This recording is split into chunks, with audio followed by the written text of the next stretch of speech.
ఓం శ్రీ మహాగణాధిపతయే నమః. ఓం శ్రీ మహాసరస్వత్యై నమః. ఓం శ్రీ గురుభ్యో నమః. హరి ఓం.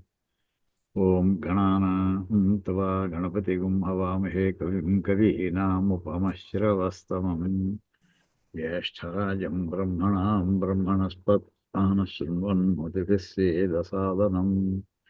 ఓం ప్రణో దేవీ సరస్వతీ వాజేభిర్వాజినీవతి ధీనామవిత్రియవతు. ఓం నారాయణం పద్మభువం వసిష్ఠం శక్తిం చ తత్పుత్రపరాశరం చ వ్యాసం సుగం గౌడపదం మహాంతం గోవిందయోగీంద్రమథాస్య శిష్యం శ్రీశంకరాచార్యమథాస్య పద్మపాదం చ హస్తామలకం చ శిష్యం తంత్రోటకం వార్తికకారమన్యానస్మద్గురూన్ సంతతమానతోస్మి. శృతిస్మృతిపురాణానామాలయం కరుణాలయం నమామి భగవత్పాదం శంకరం లోకశంకరం. శంకరం శంకరాచార్యం కేశవం బాదరాయణం సూత్రభాష్యకృతౌ వందే భగవంతౌ పునః పునః. ఈశ్వరో గురురాత్మేతి మూర్తిభేద విభాగినే వ్యోమవద్వ్యాప్తదేహాయ దక్షిణామూర్తయే నమః. ఓం నమో బ్రహ్మాదిభ్యః బ్రహ్మ విద్యా సంప్రదాయకర్తృభ్యః వంశర్షిభ్యః మహద్భ్యః నమో గురుభ్యః. సర్వోపప్లవరహితః ప్రజ్ఞానఘనః ప్రత్యగర్థః బ్రహ్మైవాహమస్మి.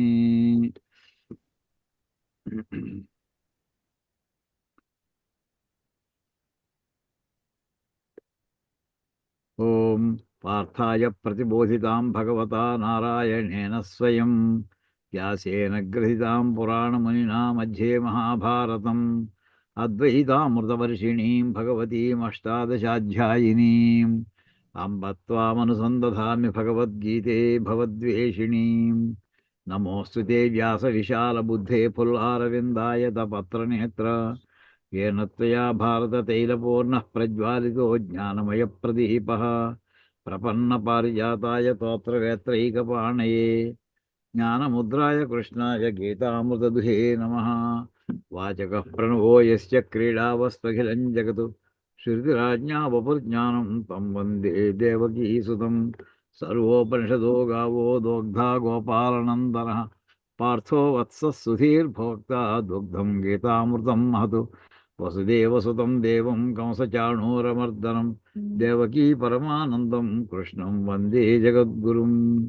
भीष्मद्रोणतटा जयद्रथजरा गान्धारनीलोत्पला शल्यग्राहवती कृपेण वहिनी कर्णेन वेलाकुला अश्वत्थामविकर्णघोरमकरा दुर्योधनावर्तिनी सोत्तीर्णा खलु पाण्डवैरणनदी कैवर्तये केशवे. पाराशर्यवचः सरोजममलं गीतार्थगन्धोत्कटं नानाख्यानककेसरं हरिकथा सद्भानुना बोधितं. लोके सज्जनषट्पदैरहरः पेपीयमानं मुदा भूयाद्भारतपङ्कजं कलिमलप्रध्वंसि नः श्रेयसे. मूकं करोति वाचालं पङ्गुं लङ्घयते गिरिं यत्कृपातमहं वन्दे परमानन्दमाधवं. यं ब्रह्मा वरुणेन्द्ररुद्रमरुतस्तुन्वन्ति दिव्यैस्तवैः वेदैः साङ्गपदक्रमोपनिषदैर्गायन्ति यं सामगाः. ध्यानावस्थिततद्गतेन मनसा पश्यन्ति यं योगिनः यस्यान्तं न विदुःसुरासुरगणा देवाय तस्मै नमः. ओं गुरुर्ब्रह्मा गुरुर्विष्णुः गुरुर्देवो महेश्वरः गुरुः साक्षात् परब्रह्म तस्मै श्रीगुरवे नमः.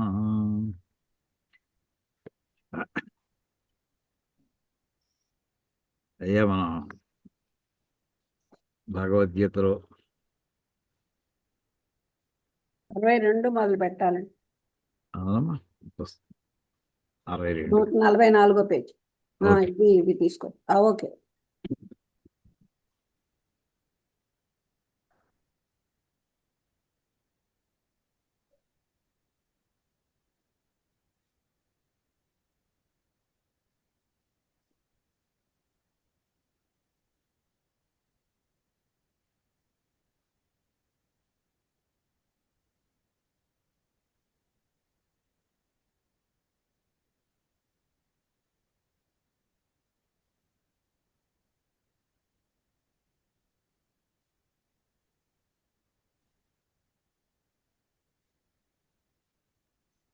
ఇక్కడ మనం 62 చెప్పుకోవాలి. ముందు వెనకాల శ్లోకం. తాని సర్వాణి సంయమ్య యుక్త ఆసీత మత్పరః వశేహి యస్యేంద్రియాణి తస్య ప్రజ్ఞా ప్రతిష్ఠిత. అంటే స్థితప్రజ్ఞుని యొక్క లక్షణాలన్నీ స్పష్టంగా చెప్పుకొస్తున్నాడు. నిజంగానండి, ఈ ఆఖరి 10-15 శ్లోకాలు చెప్పినవన్నీ కూడా ఇవి మనల్ని ఉద్దేశించి చెప్పలేరండి. అర్జునుడికి ఇవన్నీ నిజంగా అవసరం లేదు అసలు. అన్నీ మనకి నిజంగా వర్తించే. అంటే ఏదో కొన్ని కోట్ల జన్మల నుంచి జన్మలు గడిపేశాం కానీ, జీవితాలు గడిపేశాం కానీ, ఎప్పుడైనా సరే ఈ జన్మలోనో ఇంక రాబోయే జన్మలోనో ఇది ఆఖరిది అయిపోవాలి, లేక ఆఖరి బ్యాచ్లో ఆఖరి బ్యాచ్లో అయిపోవాలి అనుకున్నప్పుడు మాత్రం ఈ శ్లోకాలు తప్ప ఇంకో గత్యంతరం లేదండి.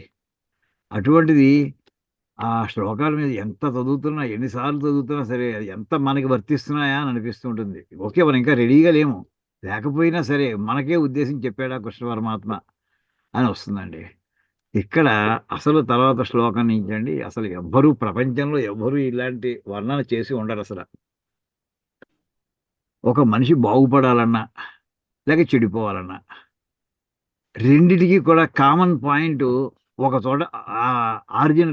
కంప్యూటర్స్లో మామూలుగా మనకి గ్రాఫ్ గీసేప్పుడు ఆరిజిన్ అంటుంటాం. ఆరిజిన్ డిఫైన్ అయితే ఏ పాయింట్ అయినా మనం ప్లాట్ చేస్తుంటాం గ్రాఫ్లో, సర్కిల్ కానీ స్క్వేర్స్ కానీ ఇవన్నీ. అలాంటి పాయింట్ ఇక్కడి నుంచే స్టార్ట్ అవుతుందండి. అద్భుతం అసలు ఇది.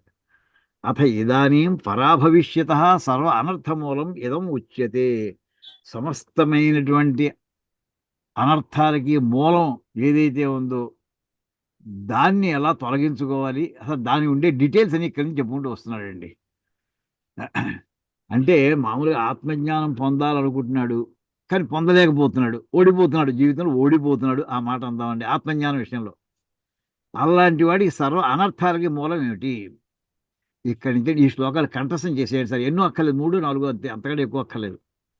ధ్యాయతో విషయాన్ పుంసః సంగస్తేషోపజాయతే. సంగాత్ సంజాయతే కామః కామాత్ క్రోధోభిజాయతే. క్రోధాత్ భవతి సమ్మోహః సమ్మోహాత్ స్మృతివిభ్రమః స్మృతిభ్రంశాత్ బుద్ధినాశో బుద్ధినాశాత్ ప్రణశ్యతి. ఈ 2 శ్లోకాలు కలిపి చదువుకోండి, విడివిడిగా కాదు. కలిపితే ఆ రెండింటికి మొత్తం ఒక కంటిన్యూటీ ఆఫ్ ది మీనింగ్ వస్తుంది అసలు. ఈ శ్లోకాలు ఒక జగద్గురువు, కృష్ణం అందే జగద్గురువుని ఎందుకు అంటాము ఇక్కడ మనకు అర్థమవుతుందండి. మిగతా విషయాలు నేను చెప్పుండొచ్చు, ఆయన విశ్వరూపమే చూపించవచ్చు. కానీ నాకు మాత్రం అండి అసలు ప్రాబ్లమ్స్ అన్నిటికీ మూలం డయాగ్నోసిస్ అంటేనే మామూలు మెడికల్ టెర్మినాలజీలో అది ఇక్కడి నుంచి స్టార్ట్ చేశాడండి ఆయన. ఝాయత. ఇది సుబ్రహ్మణ్యం గారు ఒకసారి చదువుతారా శ్లోకం? సుబ్రహ్మణ్యం గారు చదువుతాను గురుగారు. చదవండి. 62. 62. ధ్యాయతో విషయాన్ పుంసః సంగస్తేషు ఉపజాయతే. సంగాత్ సంజాయతే కామః కామాత్ క్రోధోభిజాయతే. అలా శ్లోకం పడుతుంది చేయండి. ఒక్క నిమిషం గురుగారు. క్రోధాద్ క్రోధాద్భవతి సమ్మోహః సమ్మోహాత్ స్మృతివిభ్రమః స్మృతిభ్రంశాత్ బుద్ధినాశః బుద్ధినాశాత్ ప్రణశ్యతి. పదవిభాగం చెప్పగలరా? ట్రై చేస్తారా? ట్రై చేస్తాను గురుగారు. చేయండి. 62. ధ్యాయతో. అయితే అందరూ కాదండి, మళ్ళీ రిపీట్ చేసుకోండి, రివైజ్ చేసుకోండి మీ స్టేట్మెంట్. అయ్యి అందరూ కూడా ప్రిపేర్ అయ్యి ఉండండి. ఎవరైనా చెప్పచ్చు ఒక్కసారి. మనం అయిపోయిన తర్వాత చెప్పుకున్నాం. సుబ్రహ్మణ్యం గారు సలహా ఇచ్చారు, సార్ శ్లోకం చదివి పదవిభాగం కూడా చెప్తామని. ఓకే, మంచిదే, ప్రయత్నం చేద్దాం. చెప్పండి. ధ్యాయత. అది అలాగే ధ్యాయతో కాదు, పదవిభాగం చేసేవాడు ధ్యాయత అవుతుంది. ధ్యాయత విషయాన్ పుంసః సంగస్తః కాదు కాదు సంగః తేషు ఉపజాయతే. సంగాత్ సంజాయతే కామః కామాత్ క్రోధః అభిజాయతే. తర్వాత క్రోధాద్ భవతి సమ్మోహః సమ్మోహాత్ స్మృతి విభ్రమః స్మృతి విభ్రంశాత్ వీలేదు స్మృతి భ్రంశాత్ బుద్ధినాశః. ఆగండి మీరు చెప్పినప్పుడు దకారం అన్నారా తకార పూలు అన్నారా? ఏది సార్? స్మృతి భ్రంశాద్ అన్నారా స్మృతి భ్రంశాత్ అన్నారా? పదే భాగం స్మృతి భ్రంశాత్ తకారం. తకారం. ఓకే. తాత మొట్టమొదటి అక్షరం.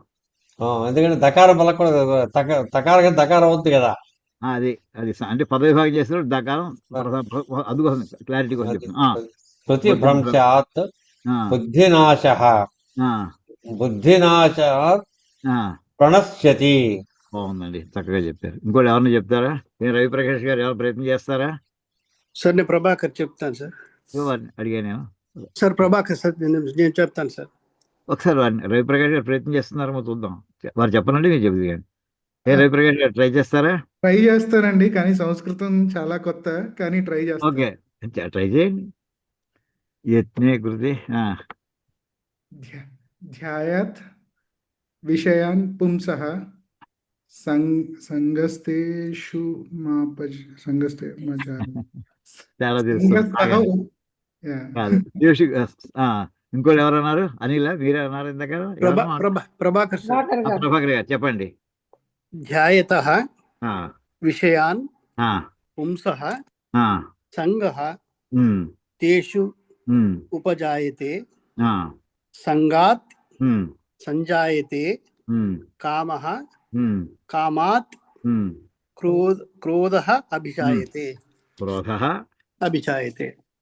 తర్వాత అది కూడా చెప్పేయండి. స్క్రీన్ మార్చను.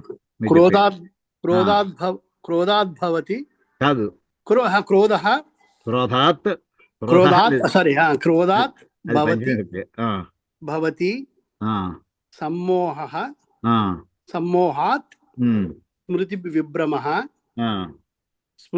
స్మృతి భ్రంశాత్ బుద్ధినాశః బుద్ధినాశాత్ ప్రణశ్యతి. వెరీ గుడ్, బాగుందండి. ఇది ఇప్పుడు చాలా చిన్న కృష్ణ పరమాత్మ మనని రక్షించడానికి చిన్న చిన్న పదాలు వేసేయండి. ఎక్కడ సమాసాలు వాడలేదు పాపం ఆయన. అంటే మనం ఏడ పాఠం చెప్పుకుంటామని చెప్పి ఆయన చాలా సింపుల్ లాంగ్వేజ్లో విషయాన్ని చెప్పదలుచుకున్నాడు ఆయన. సరే, ఇక్కడండి ఎంత గొప్ప విషయం అంటే, అసలు ఒక మనిషి పాడైపోవడానికి ఎక్కడ ప్రారంభం అసలు అంటే ఏంటంటే, ఏదైనా ఒక విషయం గురించి 1-4 సార్లు ఆలోచిస్తే ఇంకా మనసు అక్కడ ఫెవికాల్ వేసినట్టు అతుక్కుంటుందండి. అది 1-4 సార్లు ఆలోచిస్తే చాలు. ఆ 1-4 సార్లు ఆలోచించడానే ధ్యాస అంటుంటాం. అదే ధ్యాసలో ఉన్నవి ఏంటంటుంటాం. ధ్యాస అనే పదానికి ధ్యానం అనే పదానికి చాలా దగ్గర సంబంధం అండి. అసలు సంస్కృతంలో ధ్యాస కాదు, దిధ్యాస అనే పదం ఉందండి. దిధ్యాస గుర్తెట్టుకోండి. ధ్యాతుం ఇచ్ఛ రాసుకుంటే ధ్యాతుం ఇచ్ఛ దిధ్యాస.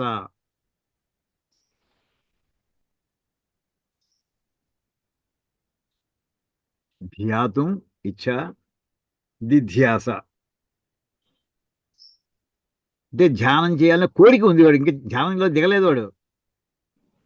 మామూలుగా సత్యనారాయణ సంవత్సరం వ్రతం అనుకుంటే చాలు, వ్రతం చేసిన ఫలం ఇస్తానంటారు సరే, అలాగా ధ్యానం చేద్దాం అనుకుంటున్నట్ట.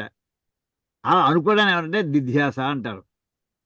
ఇక్కడ ధ్యాస అంటే మనకి తెలుగులో మనకి ఎలా అలవాటు పడ్డం అంటే, అదే విషయం మీద పరిపరిసార్లు ఆలోచిస్తూ ఉండడం, ఆ పని మీదే ఉంటుండడం, మిగతా విషయాలు పట్టించుకోకపోవడం, దాన్ని ధ్యాస అంటుంటాం. ధ్యానం అంటే ఒక విషయం గురించి మనసును లగ్నం చేసి దాని మీద ఉంచుట. మామూలుగా మిగతా పనులు చూస్తున్నా అసలు అనుకున్నటువంటి ఏదో ముఖ్యమైనది ఏదో ఒకటి ఉంటుంది, దాని మీద కాన్సన్ట్రేట్ చేస్తూ మిగతావన్నీ కూడా డైవర్సిఫైడ్ యాక్టివిటీస్లో ఉండడం, అది మన ధ్యాస కింద చెప్పుకుంటున్నామండి. ఇక్కడ ఒక విషయం, ధ్యాయత విషయాన్ పుంసః, ధ్యానము చేస్తున్నటువంటి, ధ్యానం అంటే ఆలోచన చేస్తున్నటువంటి, అలా తీసుకోండి. ధ్యానం చేస్తున్న ఆలోచన చేస్తున్నటువంటి పుంస, ఇది 2 షష్ఠీ భక్తులు అండి, బహువచనాలు కావు. ధ్యాయత మరుత అన్నట్టుగా మరుత్ శబ్దంలో షష్ఠీ భక్తి ఏకవచనం.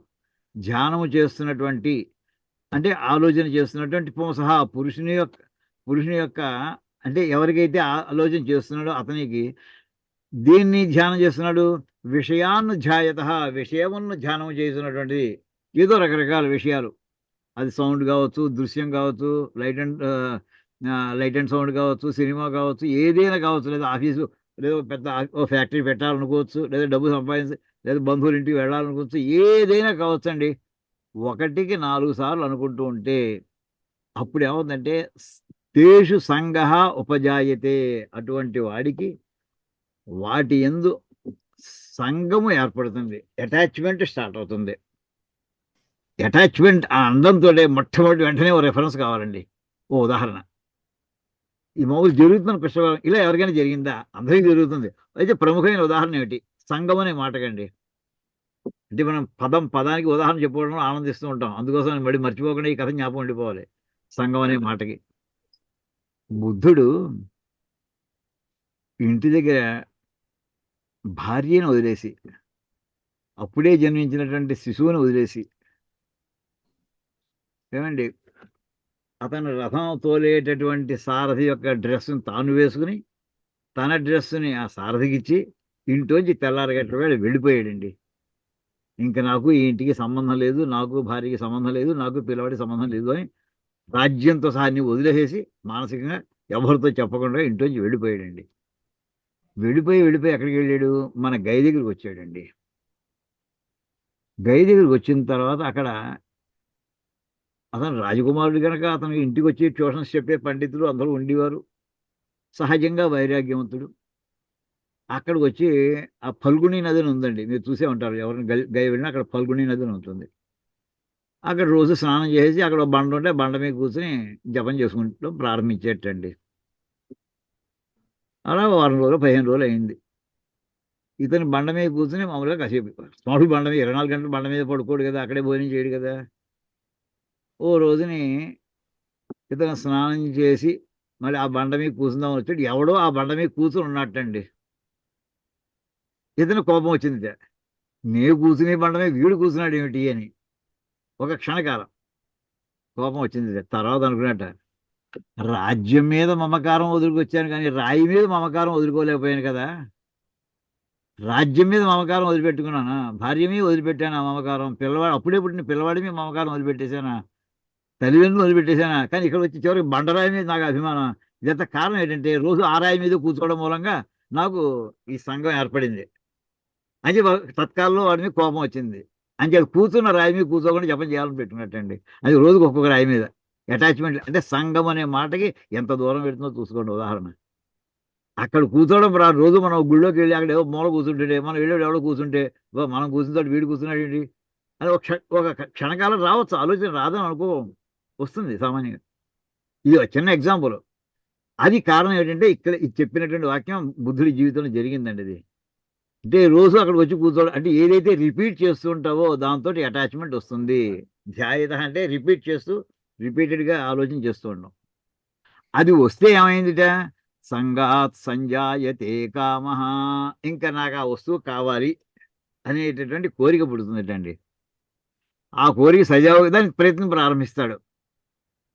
ఆ ప్రయత్నం చేస్తుంటే అది ఆ సిద్ధించటం లేదనుకోండి, ఎవడో అడ్డం వచ్చాడు, ఎవడో కావాలన్నాడు, కాంపిటీషన్కి వచ్చాడు, వాడి మీద ఇంకా వెంటనే కోపం ప్రారంభమవుతుందండి. ఎప్పుడైతే అనుకున్న కోరిక తీరట్లేదు, దానికి ఎవడో ఒక నిమిత్తం అడ్డం వస్తున్నట్టు అనిపించాడు ఎవడో, వాడి మీద కోపం వస్తుంది. అంటే సంగాత్ సంజాయతే కామ, కామాత్ క్రోధ అభిజాయతే.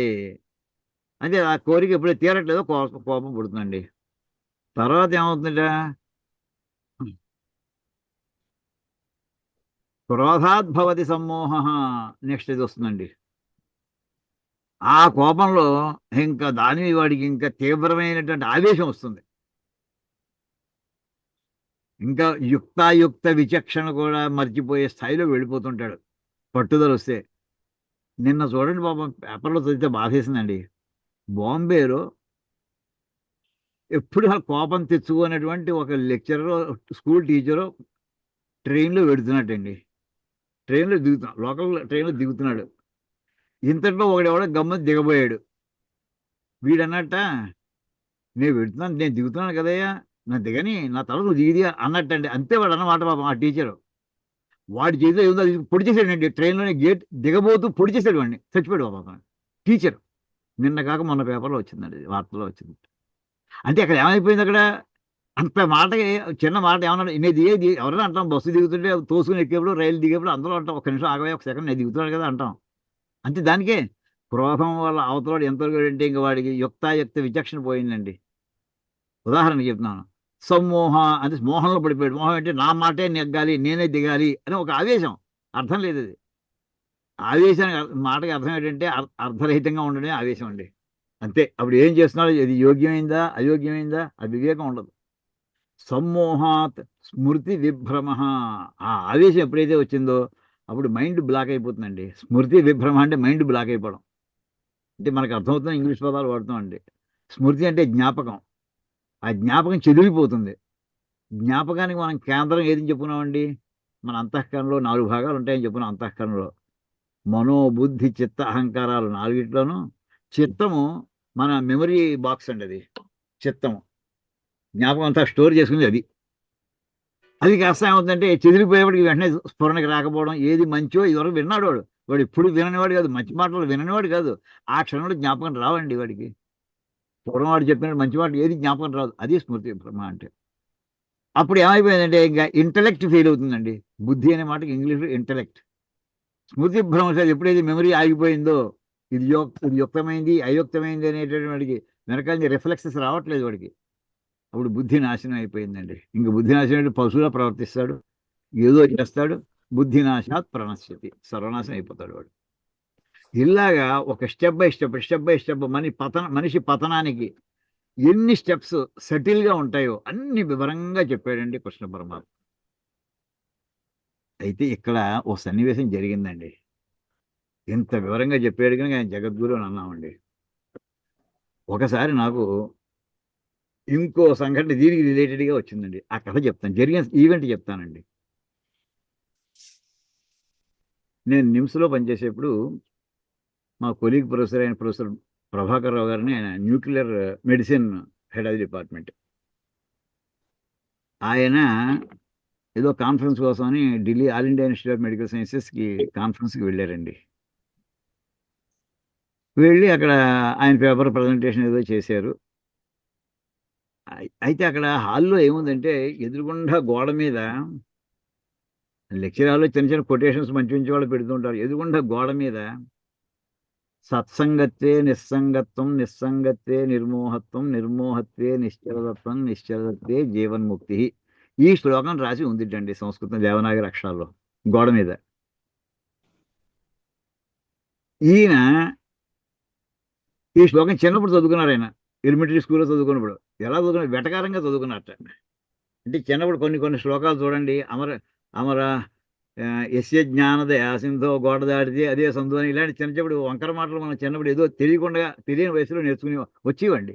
ఎవరు పక్కవాడంటే అవి మనకు గుర్తుండిపోయేవి. అలాగా విన్నారట ఈ శ్లోకాన్ని. ఆయన బయటకు వచ్చేసి మళ్ళీ ఫ్లైట్లో హైదరాబాద్ రావాలని ఇక్కడ ఎయిర్పోర్ట్ నుంచి నాకు ఫోన్ చేశారండి. అవధాన్ గారు, ఈవేళ నేను ఎప్పుడు ఊహించాలి ఓ సన్నివేశం చూశానండి. ఇక్కడ all India institute of medical సైన్సెస్లో లెర్నింగ్ సెంటర్లో గ్రేట్ స్కాలర్స్, గ్రేట్ డాక్టర్స్ అందరూ వచ్చే వరల్డ్ ఫేమస్ డాక్టర్స్ అందరూ వచ్చే చోట ఈ శ్లోకం రాసి ఉందండి. చిన్నప్పుడు నేను వక్రంగా చదువుకున్నాను. ఇది ఇక్కడ ఉందంటే ఏదో అలాంటి పిచ్చి పిచ్చి శ్లోకాలు ఇక్కడ రాయరు కదా, ఏమిటి అయ్యి ఉంటుంది ఈ శ్లోకానికి, దీని అర్థం ఏంటి? నేను డైరెక్ట్గా ఫ్లైట్ నుంచి దిగి హైదరాబాద్ ఎయిర్పోర్ట్లో దిగి అక్కడి నుంచి నిమ్స్కి వచ్చేస్తానండి. నేను ముందర డైరెక్ట్ మీ రూమ్కి వచ్చేస్తాను. నాకు అర్థం అంత తెలుసుకోవాలి, నాకు అంత ఇంపార్టెన్స్ ఉందని నాకు అనిపించింది. చిన్నప్పుడు చేసిన పొరపాటుకి ఇప్పుడు నేను దిద్దుకోవాలనుకుంటున్నాను.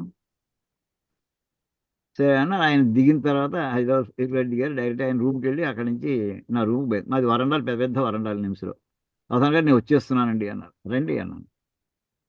ఆయన వస్తుండగా అది ఈ శ్లోకం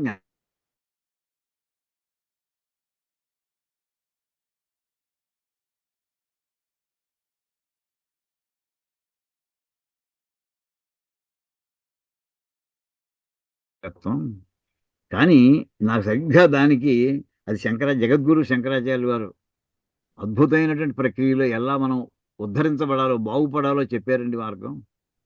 ఈ శ్లోకం ఎలా పతనం అయిపోతుందో చెప్పిందండి కృష్ణ పరమాత్మ చెప్పింది. ఇద్దరు జగద్గురువులు అని చెప్పి, అంటే ఏమిటి నాకు అర్థం లేదన్నారు. చెప్తాను, మీకు డయాగ్రామ్ వేసి చెప్తానని చెప్పి చిన్న డయాగ్రామ్ వేసానండి. ఇప్పుడు అది చూపిస్తాను మీకు ఒకసారి. దాంతో మీరు చూస్తే మీకు కూడా ఐడియా వస్తుంది.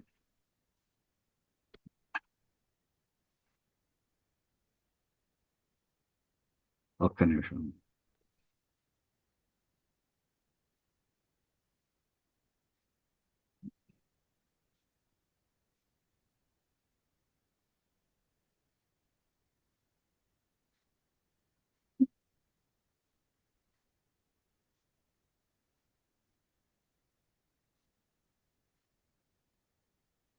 ఈ బొమ్మ చూడండి, కనిపిస్తుందమ్మా? లేదండి ఇంకా. గురువుగారు కనపట్టలేదండి. స్క్రీన్ కనిపించట్లేదా? మీరు స్క్రీన్ షేర్ చేయాలి. అది వచ్చేస్తాను, మళ్ళీ వస్తున్నాను. ఒక్క నిమిషం.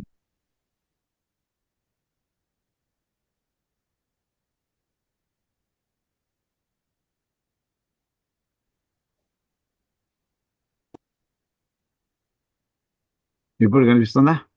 కనిపిస్తుంది. కొంచెం ఓకే. జూమ్ చేయండి గురువుగారు. చేస్తా. ఇక్కడ చూడండి సార్, ఇది మన ఇంట్లో గ్రౌండ్ ఫ్లోర్ నుంచి ఫస్ట్ ఫ్లోర్కి, సెకండ్ ఓ ఫ్లోర్ నుంచి ఇంకో ఫ్లోర్కి పెడుతుంది. మధ్యలో మనకి ల్యాండింగ్ ఏరియా ఉంటుందండి.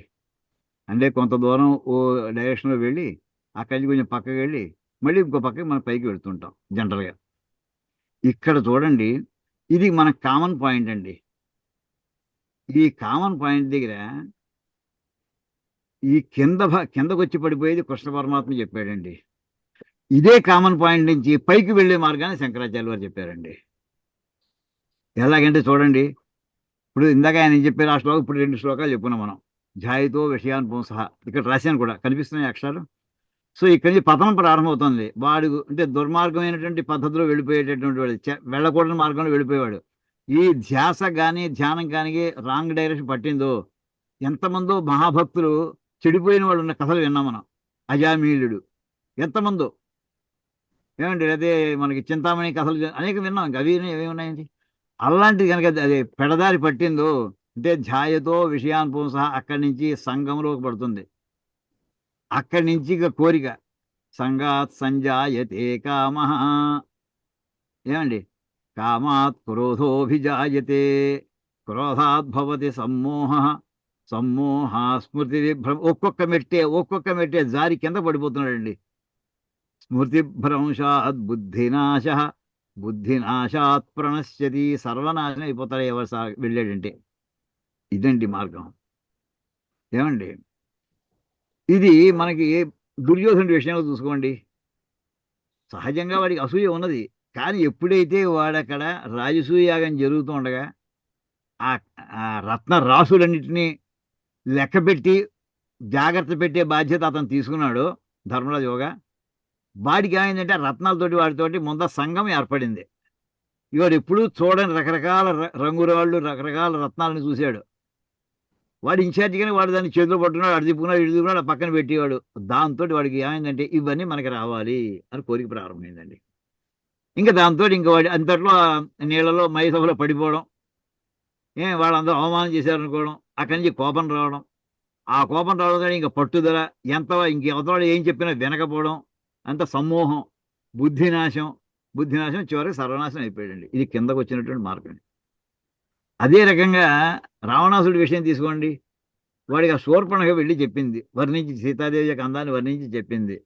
వాడు మహాపండితుడు, మహాజ్ఞాని మామూలుగా లౌకికంగా. కానీ ఇక్కడ ఏమైందంటే ఇంకా కావాలని ఎప్పుడైతే కోరిక దానికి అడ్డం వచ్చి వాడు మారీచుని కూడా వస్తాడు. నువ్వు ఇప్పుడు బంగారు లేడి కింద వెడతావా? సరే వెడపితే రాముడి చేతితో చచ్చిపోతా అంటున్నావు, చంపేది నేనే చంపేస్తాను నిన్ను. అంత వార్నింగ్ ఇచ్చేసాడండి. నీ చేతిలో చచ్చిపోయే ఆయన చేతిలోనే వస్తే మోక్షాన్ని వస్తుందని చెప్పి వెళ్ళాడు అప్పుడు చివరికి.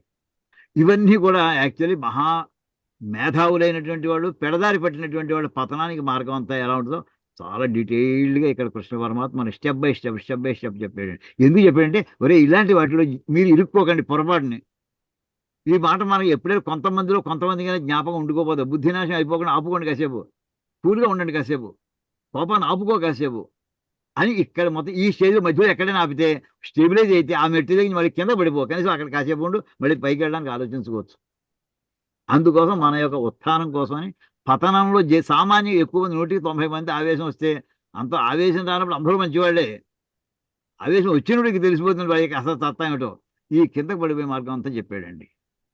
ఇప్పుడు చూడండి శంకరాచార్య వారు ఏం చేశారంటే ఇవే మాటలకి ఈ ధ్యాస ధ్యానం అని ఏదైతే ఉందో ఇంతగా ధ్యాసతో చెప్పామండి, ఇదే మాటకి ధ్యానం అని అదే అర్థం. మన వాడు అస్మాటు దేవుణ్ణి స్మరిస్తూ ఉండు, నామస్మరణ చేస్తూ ఉండు, రామకోటి రాస్తూ ఉండు, గుళ్ళోకి వెళుతూ ఉండు, యాత్రలు చేస్తూ ఉండు, పురాణాలు చదువుతూ ఉండు, ఇవన్నీ అవుతుందంటే ఈ రకంగా చేయగా సపోజ్ మీరు యాత్రకు వెళ్ళి భాగవత సప్తాహానికి వెళ్ళామనుకోండి, ఏ ఊరు, అక్కడ ఎవరో ఒకళ్ళిద్దరు మనకి ఫ్రెండ్స్ అవుతారు, అయి తీరుతారు. అందరూ మొత్తం 50 మంది 60 మంది వస్తే అందరూ మన ఫ్రెండ్స్ అయిపోరు, అందరూ ఒకళ్ళిద్దరితోటి. వాడు దేనికి వస్తే వాడు భాగవత సప్తాహం వెళ్ళడానికి వచ్చారు వాళ్ళును. అక్కడ ఏమైందంటే మీకు సత్సంగత్వం ఏర్పడుతుందండి. మనకంటే ఇంప్రూవ్మెంట్ స్థాయిలో ఉన్నాడో మనతో స్థాయిలో అది మనకు తక్కువడైనా కాయ ఉండొచ్చు, కానీ ఒకళ్ళిద్దరు మనకంట లీడింగ్ పొజిషన్లో ఉన్నటువంటి వాడు కావచ్చండి. ఈ సత్సంగత్వం ఏమొస్తుందంటేట నిస్సంగత్వం వస్తుందటండి.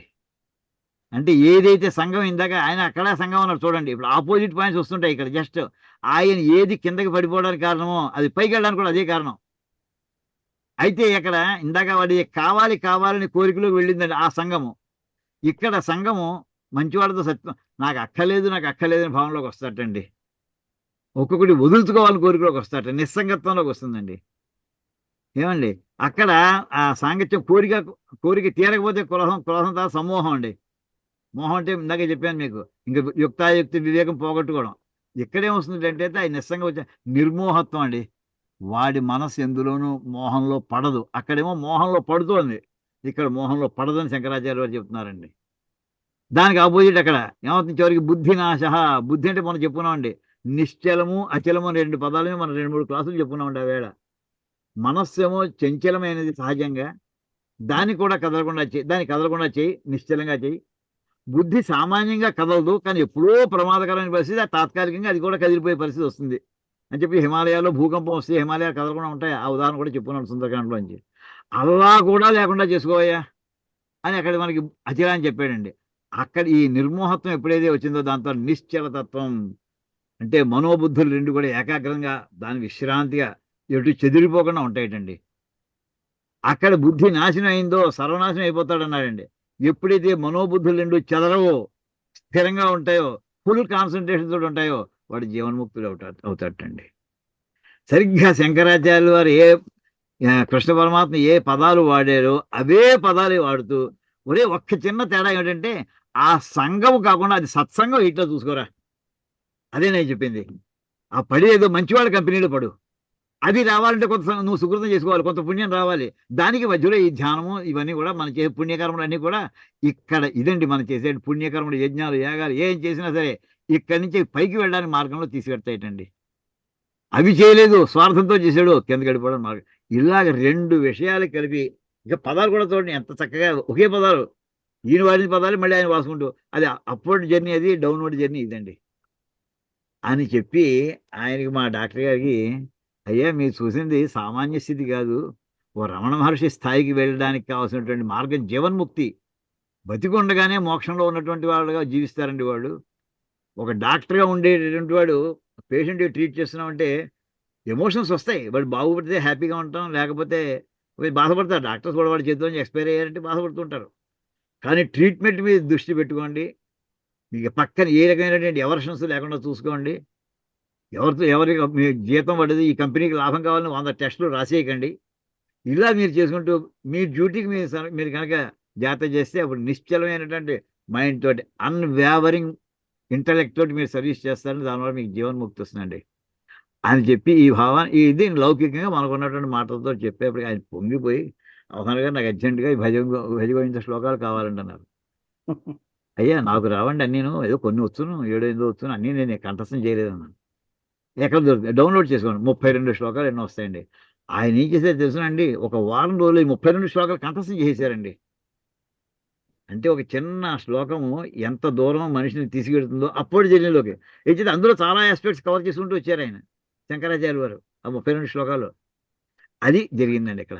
అంటే భగవద్గీతలో మనకి ఇక్కడ 62 శ్లోకం లాగా అయితే చెప్పి 62-63 శ్లోకాలు చెప్పింది. జస్ట్ కౌంటర్ పార్ట్ ఏమిటంటే ఈ శ్లోకం అండి. అద్భుతం. మెట్లు పైకెక్కడం, అది మెట్లు కింద. కామన్ పాయింట్ ఏమిటంటే మనకి ల్యాండింగ్ అనమాట, ల్యాండింగ్ ఏరియా. అందుకోసం ఈ డయాగ్రామ్ చూపించానండి. ఇప్పుడు శంకర భాష్యంలోకి వెళదామండి. గురుగారు చిన్న ఎగ్జాంపుల్ చెప్పచ్చా అండి? ఇక్కడ చెప్పండి చెప్పండి, దానికేం ఆ, సరదాగా అది మాట్లాడుకుందాం. అది నేను యాక్చువల్లీ ఇక్కడ ఇవాళ నేను కొండాపూర్ నుంచి బయలుదేరి ఇందాకే 4-5కి వచ్చాను ఇంటికి. ఆ, మధ్యలో కొండాపూర్ చౌరస్తాలో ఒక కారు, నా కారు ముందర ఇంకో కారు ఉండేది. ఆ, దాంట్లో వైఫ్ అండ్ హస్బెండ్, వెనకాల ఒక అమ్మాయి స్కూల్ నుంచి తీసుకొస్తున్నారు వాళ్ళు. ఆ. తీసుకొస్తుంటే ఒకడు స్కూటర్ మీద అప్పుడే వాళ్ళ ముందర నుంచి కట్ చేసుకుంటూ వెళ్ళిపోతున్నాడు. లెఫ్ట్ నుంచి కట్ చేస్తారు ఈ ఊళ్ళో అదొకటి. రైట్ నుంచి కట్ చేయడం కాదు, లెఫ్ట్ నుంచి చేసుకుని కట్ చేస్తారు. వెళ్ళిపోతుంటే అది ఇతను చూసి పెళ్ళం పిల్లలు ఉన్నాడని మర్చిపోయాడు. వెంటనే కారు దిగి కోపం మీద వెళ్ళి ఒక్కటేసాడు వాడిని. అది వచ్చి అది ఏమైందంటే అక్కడ చుట్టుపక్కన వాళ్ళు వచ్చి కారు వాడిని తిట్టారు తప్ప వాడిని ఏమనలేదు. అంతే. తప్పు చేసిన వాడిని ఏం పట్టించుకోలేదు. అంటారండి. ఇక్కడ వీడిని అసలు నీకు బుద్ధి ఏమైంది, నీ కార్కి ఏమైనా తగిలిందా, నీకేమైనా అయిందా, ఏం కాలేదు, మరి ఎందుకు రెచ్చిపోయి అంత హైట్ లో వెళ్ళి నీ ఉన్న వివేకం అంతా పోయి నువ్వు ఎందుకు వాడిని కొట్టావు, అది మేజర్ మిస్టేక్ అని చెప్పి పక్కన పోలీసు వాళ్ళని పిలిచి అప్పుడు చెప్పారు. అది చూడండి, ఇదో ఈ స్టెప్స్ అండి. స్మృతి బుద్ధి అనేది పోయింది. పెళ్ళం అంతే. పక్కన తిడుతోంది, ఏంటండి ఎందుకు కొట్టారు మీరు అని పెళ్ళం అడుగుతోంది. ఆ అది. వెనకాల ఉన్న స్కూల్లో వచ్చిన అమ్మాయి ఏడుస్తోంది. ఆ, అంటే ఇక రేపు పొద్దున ఇంటికి వెళ్ళినా సరే ఇదే మనసులో తిరుగుతూ ఉంటుంది. ఇంకా అంతే ఇదండి. సో ఆల్మోస్ట్ దీంతోనే మ్యాచ్ అవుతుందండి వాళ్ళ. దీంతో మ్యాచ్ అవుతుంది కదా, పెర్ఫెక్ట్ మ్యాచ్ అండి ఇది. మ్యాచ్ అవుతుందంటే ఇంకా అవలేదని అర్థం వస్తుంది. జస్ట్ అవుతుంది ఒక గంట క్రితం ఇన్సిడెంట్ అది కొండాపూర్ అంతే. చౌరస్తాలో. అంచేతండి, ఏదో సత్సంకల్పం మీది, మీరు అక్కడ అయ్యింది ఇక్కడ చూశారు అంతే. చూశాను, ఇప్పుడు విన్నాను.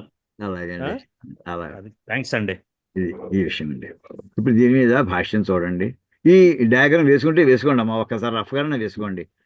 తర్వాత నేను గ్రూప్లో పెడతాను, లేకపోతే మీకు కావాల్సి గ్రూప్ లో పెట్టేయండి గురువు గారు.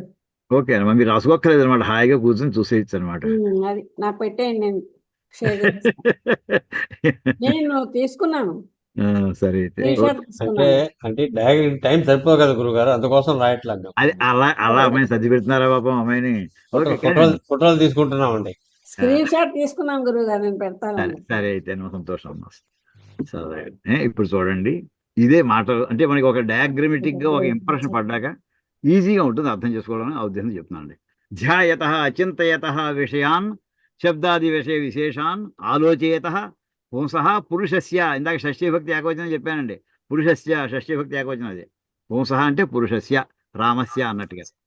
అంటే చింతయత విషయములను, అంటే ఏ విషయం అంటే ఏమిటి? శబ్దము మొదలైనవి అన్నారంటే, మొదలైన అంటే అర్థం ఏంటండి? పంచేంద్రియములకు వాటి విషయములు. శబ్దము శ్రవణానికి, చెవికి సంబంధించింది. కంటికి చూపు, ఏమండి అలా మొత్తం జ్ఞానేంద్రియాలకి ఉన్నటువంటి విషయాలు చెప్పుకున్నాం ఇదివరకు. వీటన్నిటిని కూడా ఆలోచిస్తూ ఉండేటటువంటి మనిషికి, వ్యక్తికి సంగ ఆసక్తి ప్రీతి విషయేషు ఉపజాయతే.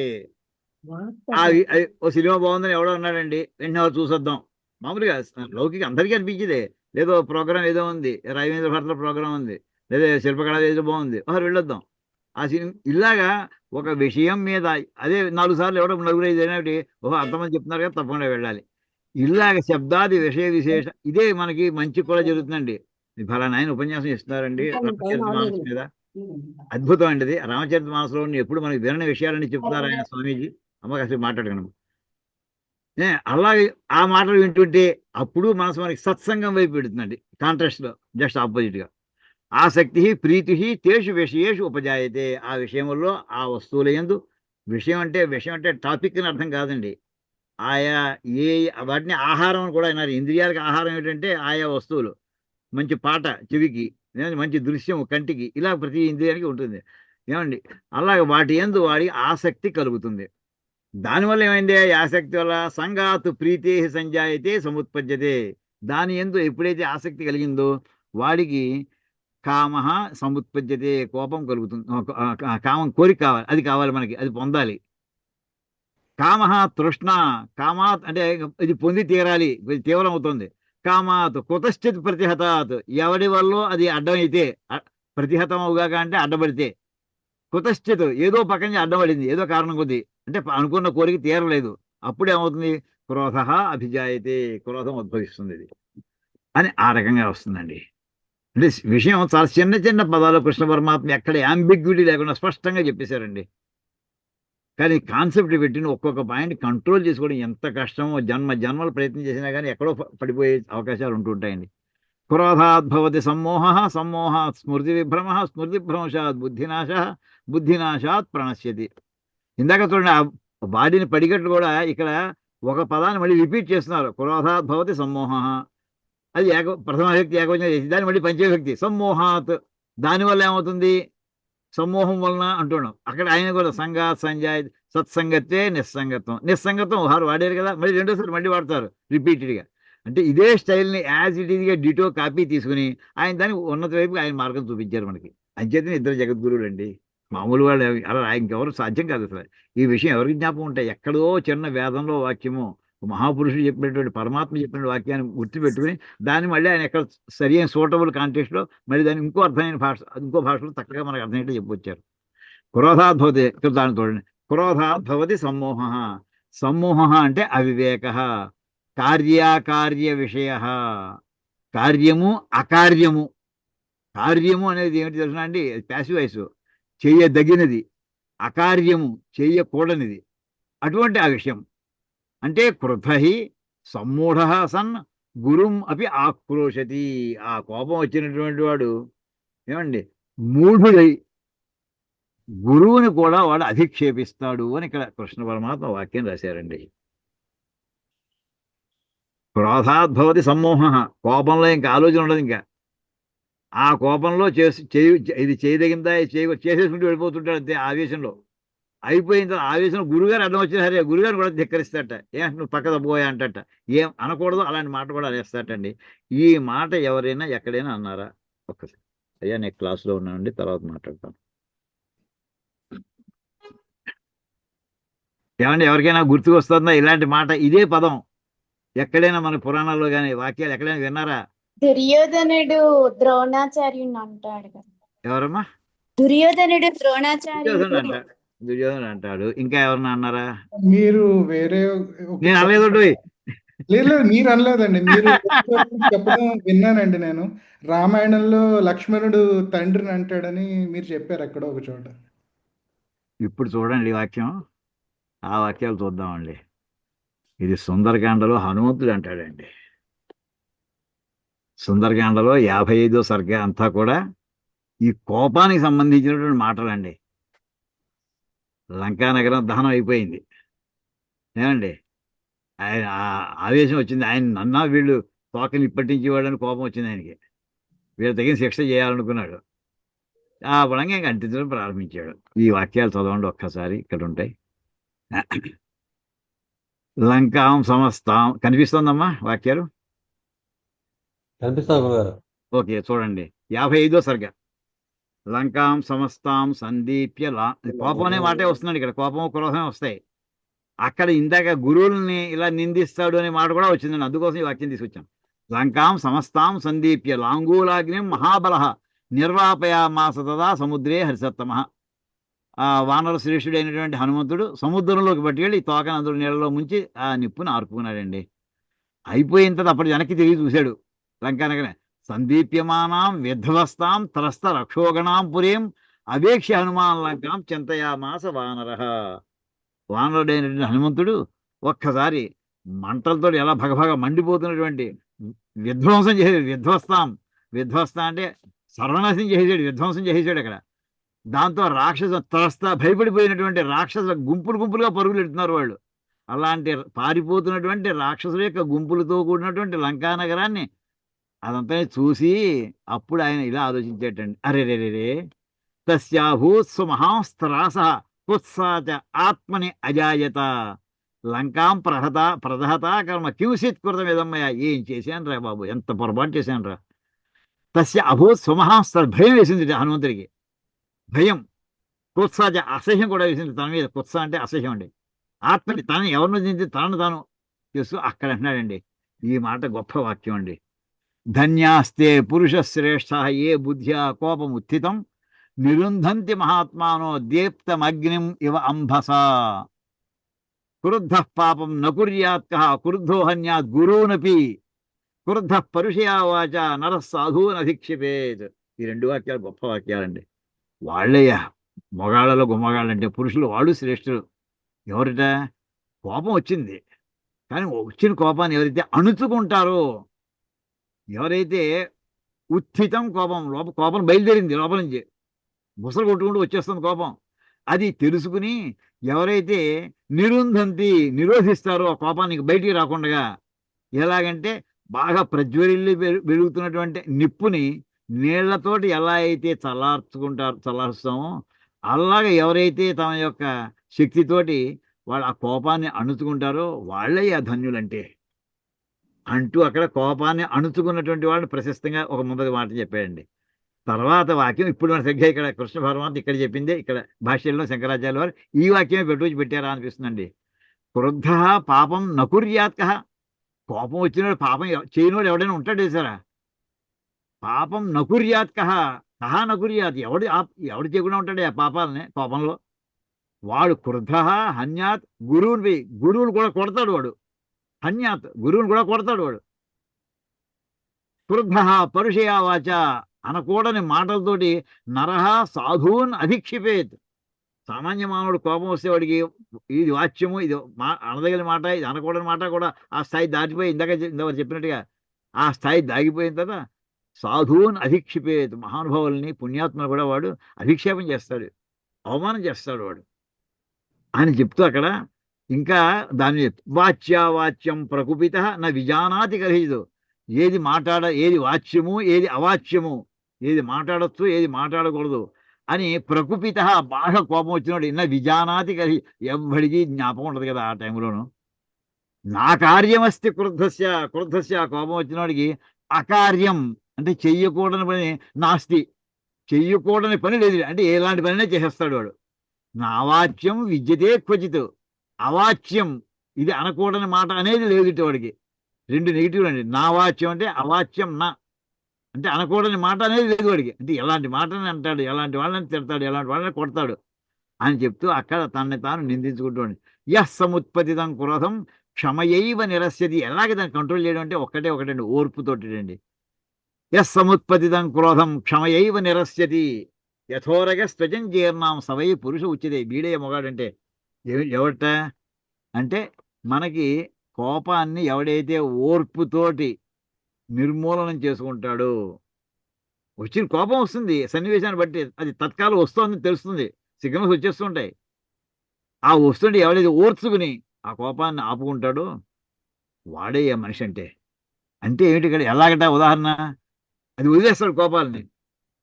తాచుపాము కోసం వదిలేస్తూ ఉంటుందండి కొన్నాళ్ళకు ఒకసారి, 15 రోజులకో 3 వారాలకు, దానికి ఏదో టైం ఏదో ఉంటుంది. ఆ కోసం నుంచి అది విడిచి బయటికి వెళ్ళిపోతుందండి. ఈ కోపం అనేది కోసంలా ఉంచుకుంటారట కొంతమంది మహానుభులు. ఈ కోసాన్ని ఇక్కడ పాము వదిలేసి పెట్టి తన దారి తాను చూసుకుంటుందో, తన శరీరంలో భాగమే నిన్నటిదాకా ఆ క్షణం దాకా అది నాకు అక్కర్లేదు అనుకుంది, ఇది సెపరేట్ చేసుకుంది, బయటికి వెళ్ళిపోయింది. అలా కోపం అనేటటువంటి కోసంలోంచి ఎవరైతే బయటకు వచ్చేస్తారో వాళ్ళే ఆ మహానుభావులు, వాడు సరైన పురుషుడు అంటూ ఇక్కడ కోపాన్ని ఇక్కడ తాను నిందిస్తూ ధిగస్తుమాం సుదుర్బుద్ధిం నిర్లజ్జం పాపకృత్రమం అచింతయత్వ తాం సీతాం అగ్నిదం స్వామిఘాతుకం. ఇంకా తాను నిందించుకుంటాడండి. నేను ఎలాంటి వాడిని, స్వామిఘాతుకుడిని. స్వామి ఏ పని చేసి రమ్మన్నారో ఆ పని సర్వనాశనం చేసేసాను నేను ఇక్కడ. ఏమండి అగ్నిదం అది ఏమి నిప్పెట్టే నేను. అగ్నిదం అంటే నిప్పుడు మంటలో పడేసానండి. ఎవరిని తాం సీతాం అచింతయత్వ ఆలోచన లేకుండా చేసేనే ఇందాక బుద్ధినాశం అన్నం చూసారా, ఆ స్థాయిలో వెళ్ళిపోయినట్టు చెప్తున్నాడండి. పాపకృత తమం. మహాపాపాలు చేసిన చాలా మంది ఉంటారు, అలాంటి వాళ్ళతో కూడా నేను నెంబర్ 1 మహాపాపిని. పాపకృత తమం అంటే సూపర్లేటివ్. ఇంకా అంత మించిన ఎవరు ఇంతకంటే గొప్ప పాపం చేసిన ఎవరు లేరనమాట. నిర్లజ్జం సిగ్గు లేకుండా ఇప్పుడు ఇంటికి వెళ్ళి అమోహం పెట్టి పెడతాను నేను అసలు. సుదుర్బుద్ధ్యం. దుర్బుద్ధి అంటే వక్రదారి పెట్టినటువంటి బుద్ధి, అందులో ఎక్స్ట్రీమ్ సుదుర్బుద్ధి. దిక్ అంటే చి అనుకోవడం అండి. ఇవన్నీ కూడా కోపం వచ్చినప్పుడు హనుమంతుడు లాంటి వాడికి అలా అనిపిస్తే మనలాంటి వాళ్ళకి మనం వాటి కంట్రోల్ చేసుకోగలం అనుకున్నావా? ఆయన సర్వశాస్త్రజ్ఞుడు, పరమాత్మతో సాక్షాత్తు నివసిస్తున్నాడు కదండి. ఏడాది కాలం నుంచి సుమారుగా సాక్షాత్తు శ్రీరామచంద్రుడితో ఉన్నాడు కదండి. ఆయన అత్యంత ప్రీతిపాత్రుడు కదా. ఆయనకే కోపాన్ని ఆపుకోలేకపోయామే అని చెప్పి ఇదంతా ఎవరికి చెప్పారండి? ఆయన కోసం కాదండి, మనకి పాఠం కోసం అండి. మనకి పాఠం కోసం ఈ విషయాలు మనం జ్ఞాపకం చేసుకోవడం ఒక్కసారి, అందుకోసం చెప్పాను. ఏమండి ఇప్పుడు మళ్ళీ మనం దాంట్లోకి వెళదామండి. ఇక్కడ క్రోధాత్ భవతి సమ్మోహ, అవివేక, కార్యాకార్య విషయ. ఇది చేయదగింది, ఇది చేయకూడదు. క్రుద్ధ హి సమ్మూఢ సన్ గురుం అపి ఆక్రోశతి, గురువును కూడా నిందిస్తాడు వాడు. ఇందాక అక్కడ వాక్యం అదే చెప్పాడు హనుమంతుడు, అదే వాక్యం అండి ఇది. సమ్మోహాత్ స్మృతి విభ్రమ. సమ్మోహం అంటే శాస్త్ర ఆచార్య ఉపదేశ ఆహిత సంస్కార జనితాయా స్మృతే స్యాత్ విభ్రమ. వీడికి ఆలోచన, వీడి పూర్వం ఈ విషయం వినడం వల్ల సంస్కారం ఏర్పడింది, మామూలు మంచి సంస్కారం. ఎలా వచ్చింది అది? శాస్త్ర అధ్యయనం. అది గురుముఖత చేసి ఉండొచ్చు, గురువులు కొంతవరకు చదివాక అబ్బాయి నువ్వు చదువుకోరా అంటూ పంపిస్తారు. ప్రపంచంలో అన్ని గ్రంథాలు గురువులే పాఠం చెప్పరు, కొంతవరకు ఎలా చూసుకోవాలో చెప్తారు. సంస్కృతం పాఠం చెప్తారు, గ్రంథాలను ఎలా చూసుకోవాలో చెప్తారు. ఆ పడిగట్టు పదాలు ఏవైతే వస్తుంటాయో, కీవర్డ్స్ అంటుంటామే, అవన్నీ ఎక్స్ప్లెయిన్ చేస్తారు. కొంత అధ్యయనం చేయిస్తారు, మళ్ళీ వాళ్ళు పరీక్షిస్తారు. తర్వాత మిగతా నువ్వు చదువుకుంటూ ఉండు. అలా అంటే శాస్త్ర అధ్యయనం వల్ల వాడికి సంస్కారం ఏర్పడుతుందండి. ఉన్నంతకాలం గురుకులంలో ఉన్నప్పుడు ఆచార్య ఉపదేశము, ఆచార్యుడి దగ్గర గురువు దగ్గర నేర్చుకుంటున్నాడు. ఈ రెండు కూడా ఆహిత, ఆ రెండిటి వల్ల, శాస్త్ర అధ్యయనం వల్ల, గురు ఉపదేశం వల్ల, అంటే గురువు దగ్గర ఉండడం వల్ల ఆయన ప్రవర్తన చూసి వీడు నేర్చుకుంటూ ఉంటాడు. గురుగారు ఎలా అంటే వాడు గురుకులంలో ఉండిపోయేవారు, గురుగారితోనే ఉండడం, గురుగారితో తినడం, గురుగారితోనే పడుకుంటూ ఉండడం, ఎక్కడికి వెళ్తే ఆయన వెనకాల సంత చెప్పుకుంటూ వెళుతూ ఉండడం. ఇలాగా ఆచార్య ఉపదేశ ఆహిత, గురువుల వల్ల, శాస్త్రం వల్ల తాను పొందినటువంటి సంస్కారం ఏదైతే ఉందో దానివల్ల వచ్చింది ఈ స్మృతి. ఈ స్మృతి కాస్త ఏమవుతుందంటే విభ్రమ, భ్రంశ, అది మర్చిపోవడం జరుగుతుందండి. మహానుభావులు అయితే జ్ఞాపం చేసుకుంటారండి. ఇక్కడ ఇంకొక ఉదాహరణ అండి. ద్రౌపదీదేవికి, ఇది మనకు చెప్పుకున్నాం ఒకసారి, ఈ స్మృతి గురించి చెప్పుకొస్తూ, అక్కడ సభలో దుశ్శాసనుడు జుట్టు పట్టుకు లాక్కొచ్చి వస్త్రాభరణం చేయబోతుంటే ఆవిడ ఒక్కొక్కరిని పేరు పేరున ప్రార్థించిందని రక్షించమని, మానసం రక్షణ చేయమని. ఒక్కళ్ళు తలకాయలు వంచు కూర్చున్నాడు, భీష్ముడితో సహా, ద్రోణుడితో సహా. భీష్ముడు మీ ఆయన చెప్పమని ధర్మం, నేను కదా చెప్పేది అని చెప్పి తలకాయ వాళ్ళతో కూర్చుంటాడు ఆయన. అటువంటి పరిస్థితిలోనండి ఆవిడికి ఏం జ్ఞాపకం వచ్చింది? ఆవిడ అక్కడి నుంచి అమ్మ తెలుసు కృష్ణ పరమాత్మ వచ్చి వస్త్రాలు ఇచ్చాడు, అక్షయ వస్త్రాలు ఇచ్చాడు. ఎందుకు జరిగిందిట అంటే దానికి భారతంలో రాశారండి, సంస్కృత భారతంలో ఉందండి. ఆవిడ చిన్నప్పుడు అంటే ఎవరి దగ్గర ఉన్నప్పుడు, ద్రౌపది మహారాజు దగ్గర, ఇంకా అంటే వివాహం కాలేదు, ద్రౌపది మహారాజు అంటే చిన్నప్పుడు ఆడుకునే చిన్న వయసులో ఆవిడ రోజు పాఠం చెప్పడానికి ఒక గురుగారు ఎవరో వస్తుండేవారట. ఆయన ఒకరోజు పాఠంలో చెప్పారట, అమ్మా నీకు ఎప్పుడు ఎవరికైనా సరే మహాప్రమాదం కనుక ఎవరికైనా వస్తే ఆ క్షణంలో విష్ణుమూర్తిని ధ్యానం చేసుకోవాలమ్మా, మనసారా ధ్యానం చేసేవో నీ ప్రాబ్లం సాల్వ్ అవుతుంది అని చెప్పి వశిష్ఠుడు చెప్పాడు అని చెప్పి ఆ పాఠం చెప్పేటండి ఆయన. ఆయన సొంతంగా చెప్పలేదు వాక్యం, ఈ మాట వశిష్ఠ గీత ఎక్కడ ఉందేమో ఆయన పాఠం చెప్తున్నాడు ద్రౌపదీదేవికి వాళ్ళ గురుగారు. వశిష్ఠ మహర్షి ఇలా అన్నాడమ్మా, చాలా ప్రమాదకరంలో ఉన్నప్పుడు మనసారా పరమాత్మని, విష్ణుమూర్తిని ధ్యానం చేసుకుంటే నీకు రక్షించి తీరతాడు అని వశిష్ఠ మహర్షి చెప్పాడమ్మా అనే మాట జ్ఞాపకం వచ్చిందంటండి. అది స్మృతి యొక్క గొప్పదనం, జ్ఞాపకం ఉంచుకోవడం అనేది. మనం మర్చిపోవడం గురించి చెప్తున్నామండి, మర్చిపోకుండా జ్ఞాపకం ఉంచుకోవడం విషయం జ్ఞాపకం చెప్తున్నాండి. అంటే ఆపోజిట్గా ఇందాక మనం ఉన్నత స్థాయికి వెళ్ళడానికి ఇలాంటి విషయాలు మనకి జ్ఞాపకం వచ్చాయనుకోండి, అది ఎక్కడో మనకు ఉపయోగిస్తాయి. ఎప్పుడు ఉపయోగిస్తున్నాడు ఎవరు చెప్పలేరు, అది జస్ట్ అంటే ఆపోజిట్. స్మృతే స్యాత్ విభ్రమ భ్రంశ, స్మృతి భ్రంశం జరుగుతుంది, మరుపు వస్తుంది. చదువుకున్నంత పోయింది లేదు, అప్పుడు జ్ఞాపకం వచ్చింది. ఆ వాక్యం నేను ఇంత మొదలు ఎప్పుడైనా జ్ఞాపకం వచ్చిందా? రాలేదు. ఇప్పుడు ఈ క్షణంలో తను రక్షించడం ఇంకెవడు కనిపించట్లేదు సభలో, తన భర్తలతో సహా. అందుకోసం ఆయన పరమాత్మని ధ్యానం చేసుకోవాలనుకుంది. కృష్ణార్పణ అక్కడి నుంచి ప్రారంభించిందండి. మీకు అక్కడ ఇంకో సంఘటన కూడా వర్ణిస్తారండి సంస్కృత భారతంలో. మన సినిమాలో శ్రీకృష్ణుడు ఆకాశంలో ఏదో ఎత్తు మీద కూర్చున్నట్టు, అలా చేతిలోంచి అలా వస్త్రాలు వస్తున్నట్టు చూపిస్తున్నారండి. కాదండి, ఆయన కృష్ణ పరమాత్మ ఏం చేయాలి తెలుసండి, తానే వస్త్రం అయిపోయేటండి. రకరకాల ఎర్రచీర వస్తుంది, ఆ ఎర్రచీర అయిన మళ్ళీ నీలం చీర పసుపు చీర, రకరకాల ఆయనే అయిపోతున్నట్టండి. ఆయన చీరలు జ్ఞాపకం అర్థం చేసుకోండి, చీరలు ఇవ్వడం వేరు, అంటే తాను విడిగా ఉన్నాడు, చీరలు విడిగా వస్తున్నాయి. కాదండి, ఆయనే చీర అయిపోయి కూర్చున్నాడండి. ఆయన అనాథుడు, ఆది లేదు అంతం లేదు. ఎవరైనా చేయగలడా? వస్త్రాలను ఆపగలడా? వస్తుంటే ఆయన ఆపుకోవాలి తప్ప. ఈ విషయాలు సామాన్యంగా అందరికి చదివి ఉండకపోవచ్చు చెప్పి పాయింట్ చెప్పాను, అంతకంటే లేదు. తెలిసి ఉండొచ్చు, తెలియకపోవచ్చు. తెలియకపోతే రెండు విషయాలు గుర్తుపెట్టుకోండి. ద్రౌపదీదేవి జ్ఞాపం చేయడానికి వాడు గురువు గారు చెప్పిన పాఠం ఒకటి, రెండోది కృష్ణ పరమాత్మ ఆ సమయంలో తానే వస్త్రం అయిపోయాడు, అక్షయ వస్త్రం అయిపోయేటండి. ఇంకా విడిగా ఇవ్వడం ప్రశ్న లేదు, అది జరిగిందండి. ఇక్కడ స్మృత్యు ఉత్పత్తి నిమిత్త ప్రాప్తౌ అనుత్పత్తి. ఆ జ్ఞాపకం కానీ ఆ సమయంలో జ్ఞాపకం రావాలి. రావడం అంటే ఉత్పత్తి అంటారు. స్మృతి ఉత్పత్తి నిమిత్త ప్రాప్తవు. ఆ జ్ఞాపకం రావడానికి ఏదో చిన్న ఈవెంట్ ఉండాలండి. ఉదాహరణకి రోడ్డు మీద మనం వెళుతున్నాం సార్, మనందరికీ 60 ఏళ్ళు 70 ఏళ్ళు దాటేయండి. చిన్నప్పుడు మన క్లాస్మేట్స్ అందరూ ఎవరెవరో ఉండేవారు. మనం ఆడుకున్నాం, వాళ్ళతో పాటలు పాడుకున్నాం, కాలువ గట్టి వెళ్ళాం, గోదావరి గట్టి వెళ్ళాం, ఏవో రకరకాల అన్ని జ్ఞాపకాలు అన్నీ ఉంటాయి. అవి మనకు ఉంటాయి. 40-50 ఏళ్ల కాలం మళ్ళీ కలవలేదండి. మనం ఏ అమీర్పేటలో రోడ్డు మీద వెళుతూ ఉండగా ఎదురుకుండా ఒక వస్తుంటే అరే మన క్లాస్మేట్లా ఉన్నాడే అని అనిపిస్తుందా అనిపించదా? మనకు అలాంటి పోలికలు ఉన్నటువంటి వ్యక్తి వస్తే ఒక క్షణం మళ్ళీ మెల్లగా వస్తుంటే పరిశీలించి చూస్తాం. అతనే మనకి ఆల్మోస్ట్ మన కాన్ఫిడెన్స్ బిల్డప్ అయింది అనుకోండి, వెళ్ళి పలకరిస్తాం. ఏమయ్యా నువ్వు సుబ్బారావు కదా, రామారావు కదా, ఏదో అంటాము. అయిందో ఇంకా పక్కకి వెళ్ళిపోయి మాట్లాడుకుంటారు. కాదనుకోండి దగ్గరగా వెళ్ళిన తర్వాత అతనికి ఏదైనా పోలికలు తేడా ఉన్నాయని చెప్పి పక్కకి వెళ్ళిపోతుంటాం. ఇప్పుడు మీకు జ్ఞాపకం ఎలా వచ్చింది? జ్ఞాపకం ఎలా వచ్చింది? ఇప్పుడు అంత క్రితం దాకా అతను జ్ఞాపకం వచ్చాడా? మీ మెదడులో లేడు అతను. మీ ఆలోచన పరంపరలో 40 ఏళ్ళు 50 ఏళ్ల క్రితం కలిసి ఉంటే ఎప్పుడో కలుస్తూ ఉంటారండి అప్పుడు బజార్లో. అతని గురించి ఆలోచనే లేదు. కానీ ఎదురుకుండా అక్కడ దానికి ఒక నిమిత్తం ఏర్పడింది. ఎదురుకుండా ఒక మనిషి రావడం. ఆ మాట చెప్తున్నాడండి. స్మృతి ఉత్పత్తి నిమిత్త ప్రాప్తవు. ఎదురుకుండా అక్కడ ఈవెంట్ జరుగుతోంది. ఆ పోలికలు ఉన్న వ్యక్తి వస్తున్నాడు. అతనే కావచ్చు, ఇంకో భిన్నమైన వ్యక్తి కావచ్చు. ఆ నిమిత్తం లభించి ఉండగా అనుత్పత్తి, జ్ఞాపకం రాదు. అంటే జ్ఞాపకం రావలసిన సందర్భంలో సందర్భం ఉన్నా జ్ఞాపకం రాదు. అదండి ఇక్కడ స్మృతిభ్రంశం.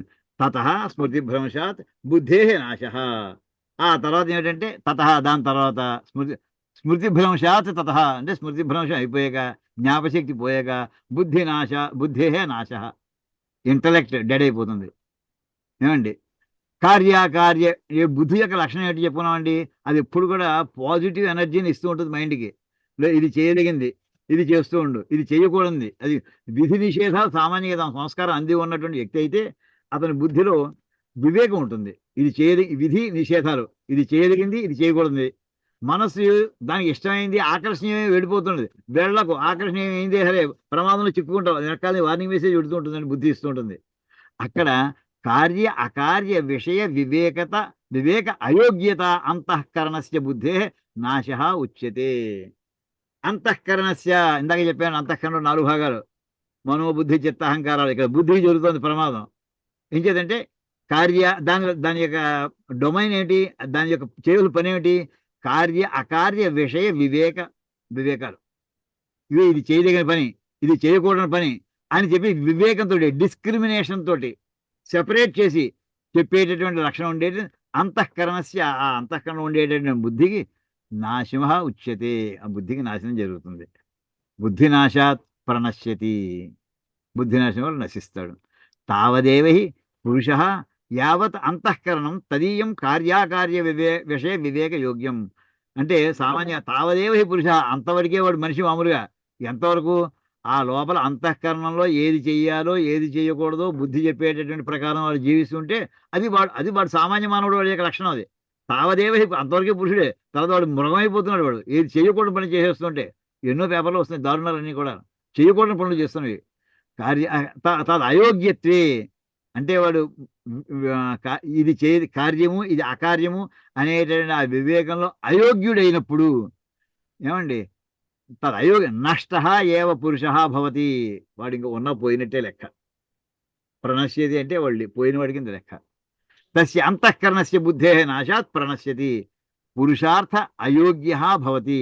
ధర్మార్థ కామ మోక్షములు అనేటటువంటి పురుషార్థాలు ఏవైతే ఉన్నాయో వాటికి వాడు ఇంకా ప్రయత్నం చేయడానికి అర్హుడు కాదు. వాడు అంటే ఇంక వేస్ట్ ఫెలో అని అక్కడికి అర్థం తీసుకొచ్చారండి. ఇది అయిన తర్వాత నెక్స్ట్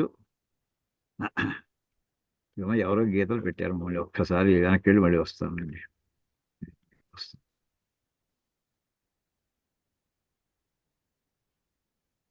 ఇప్పుడు చూడండి, 62, 63 శ్లోకాలు అయిన తర్వాత సరే ఎలా పదం అయితే చెప్పి తర్వాత వీడు ఎలా బాగుపడతాడని ఆయన కూడా కృష్ణ పరమాత్మ కూడా చెప్పాడండి. సర్వ అర్థస్య మూలం ఉక్తం. అన్నిటికీ మూలం ఎక్కడి నుంచి పెట్టుకున్నామండి? మనం ల్యాండింగ్ దగ్గర పెట్టుకున్నామండి. విషయ అభిధ్యానం. విషయముల వైపు వాటిని ఆలోచిస్తూ ఉండుట.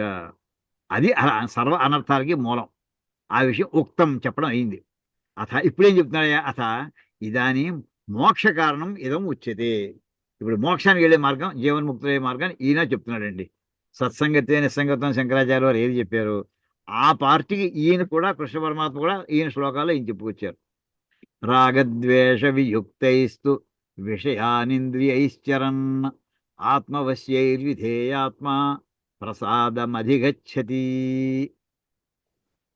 ఎవరు చెప్తారండి? పదవిభాగం ఎవరైనా చెప్తారా? నేను చెప్తానండి. చెప్పండి. రాగద్వేష వినిక్తై తు విషయాన్ ఇంద్రియై చరన్. 1 minute సార్, ఇది కొద్దిగా ఫాంట్ పెంచుతారా? కొద్దిగా పెంచుతానండి, తప్పకుండా పెంచుతాను. కొద్దిగా పెంచండి, అది నాకు క్లారిటీ రావడం. ఏం పర్వాలేదు, ఒక్క నిమిషం.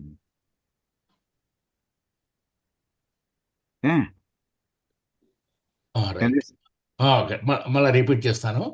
రాగద్వేష వియుక్తై తు విషయాన్ ఇంద్రియై చరన్ ఆత్మవశ్యై విధేయ ఆత్మా ప్రసాదం అధిగచ్చతి. విధేయ విడదీయకూడదు, విధేయాత్మ. విధేయ ఆత్మ. అక్కడ మళ్ళీ మీరు విధేయ ఆత్మ అన్నారు కాదండి, సవర్ణ దీర్ఘం చెప్పండి. విధేయాత్మ అనండి. విధేయాత్మ. ఆత్మవశ్యై విధేయాత్మ ప్రసాదం అధిగచ్చతి. బాగుందండి. ఇక్కడ ఎవరైతే ఇందాక పతనం అయిపోవడానికి కారణం ఏంటంటే సంఘానికి తర్వాత వచ్చేది కోరికల తర్వాత కోపం తర్వాత బుద్ధినాశనం, అలా కాకుండా ఆ కోపం దగ్గరికే వెళ్లకుండా సంఘం అనేది దాంతో ఆలోచిస్తుంటే, లేదా ఈ సంఘంలో పెట్టుకోనయ్యా, నాకు దాంతో ఇందాక బుద్ధుడు కూర్చున్న రాయి మీద కూర్చోకుండా జపం చేసుకుంటాను అనుకున్నాడు ఆయన. అంటే ఏం చేశాడు అనమాట? రాగాన్ని వదిలిపెట్టేశాడు, అనురాగం ఒకదంటే ఆసక్తిని వదిలిపెట్టేశాడు. అలాగే ద్వేషాన్ని కూడా. రాగద్వేష వియుక్తై ఆత్మవశ్యై ఏమండి ఇంద్రియై అంటే విధేయాత్మ. ఇందులో ఇవన్నీ కూడా రాగద్వేషములు లేనటువంటి ఏమిటవి? ఇంద్రియములు. తర్వాత ఇంకా ఆత్మవశ్యై తన కంట్రోల్లో ఉండేటటువంటివి. ఇటువంటి అంటే తన కంట్రోల్లో ఉండేటటువంటి రాగద్వేషములు లేనటువంటివి, తన కంట్రోల్లో ఉండేటటువంటి ఇంద్రియములతోటి ఎంతవరకు తాను ఈ లౌకికమైనటువంటి వ్యవహారాలు నిర్మించుకోవాలో, ఏ పనులు చేయాలో ఆ పనులను చేసుకుంటూ ఉంటే, అలాంటి ఆ విధేయాత్మ సమస్తము తన కంట్రోల్లో ఉండేటటువంటి మహానుభావుడు ప్రసాదం అధిగచ్చతి. ప్రసాదం అంటే స్థితప్రజ్ఞత్వం పొందుతాడు, పరమేశ్వరుని యొక్క అనుగ్రహాన్ని పొందుతాడు అని అక్కడికి వస్తుందండి. ఇప్పుడు చూడండి, భాష్యం చూద్దామండి. రాగద్వేష వియుక్తై. రాగశ్చ ఈ ద్వంద్వ సమాసం అండి. రాగద్వేషములు తల్లిదండ్రులు అన్నట్టుగా రాగశ్చ ద్వేషశ్చ రాగద్వేషౌ. రామౌ అన్నట్టుగా 2 రాగద్వేషములు ద్వివచనం అండి ఇది. తత్పురస్సరాహి ఇంద్రియాణం ప్రవృత్తి స్వాభావికి. ఈ అవి ముందర ఉండగా ఈ కోరికలు ఉండబట్టి తర్వాత వెనకాల ఇంద్రియాలన్నీ కూడా ప్రవర్తిస్తూ ఉండడం సహజంగా జరిగే పని. తత్పురస్సరాహి వాటికి ముందర ఉండేటటువంటి ఇంద్రియాణం ప్రవృత్తి, ఇంద్రియముల యొక్క ప్రవృత్తి స్వాభావికి సహజంగా అవి ఎలా ప్రవర్తిస్తుంటాయి, వాటి కన్నా ముందరే ఉంటుంటాయి. తత్ర అటువంటి సందర్భంలో యహ ముముక్షు భవతి. ముముక్షు అంటే మోక్షం కావాలని కోరుకు, మోక్తుం ఇచ్చు ముముక్షు రాసుకోండి. ముముక్ష జిజ్ఞాస అన్నట్టుగా ఇందాక మనం పదం చెప్పుకున్నామండి, దిధ్యాస చెప్పుకున్నామండి.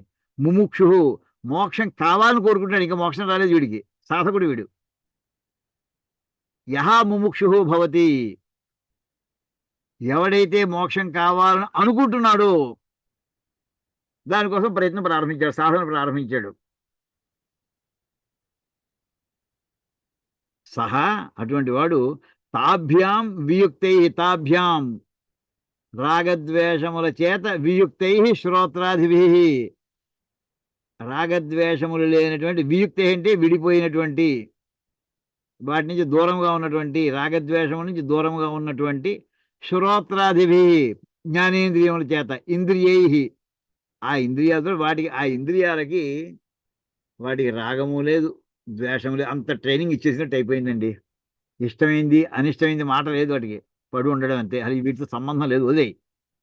అత్యవసరమైంది ఏదో ఉందో అంతవరకే అది అవసరం. ఎటువంటి కొన్ని విషయాలు చేయాలి, ఇంకా బతుకున్నాడు కదా, జీవనయాత్ర గడవాలి కదా.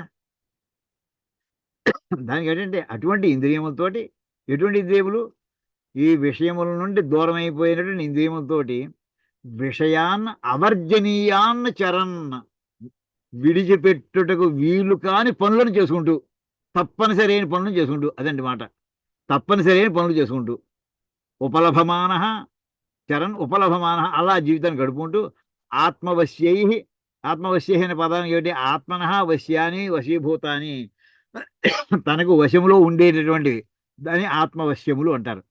అది తృతీయ విభక్తి బహువచనం. తన వశ్యంలో ఉండేటటువంటి ఆత్మవశ్యై, ఏమిటి, ఇంద్రియములు.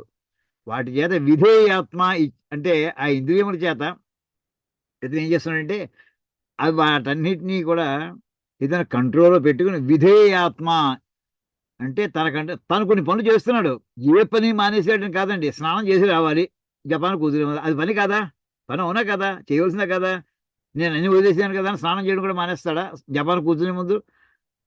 అలాంటి ఏవైతే, లేదా పువ్వు చేసుకోవాలి, పువ్వులు తెచ్చుకోవాలి, ఆ పువ్వులు తెచ్చుకోవడం కూడా అది కర్మ కదా అని వదిలేస్తాడా? కాదండి. ఇవన్నీ కూడా ఏంటంటే ఇందాక పైన రాసినట్టుగా అవర్జనీయాని, విడిచిపెట్టుటకు వీలు కాని పనులు సాధకుడికి. అలాంటి వాడు ఆత్మవశ్యై, తన వశంలో ఉండేటువంటి ఇంద్రియం చేత విధేయాత్మ, తనకు అనుగుణంగా ఇచ్ఛాత విధేయ ఆత్మ, ఇచ్ఛాత తన కోరుకున్న విధంగా, ఇవాళ పువ్వులు తెచ్చుకురావాలి, లేదా భిక్షకు వెళ్ళి రావాలి, మంచినీళ్ళు తీసుకురావాలి, మొక్కలకు నీళ్లు పోయాలి, ఇలాంటి వాడు కోరుకుంటున్నాడు చేయాలని. ఇచ్ఛాత విధేయ ఆత్మ, అతను కోరుకున్న విధంగా ప్రవర్తించేటువంటి అంతఃకరణం ఎవరికైతే అలాంటి అంతఃకరణం ఉంటుందో సహా అయం ప్రసాదం అధిగచ్చతి.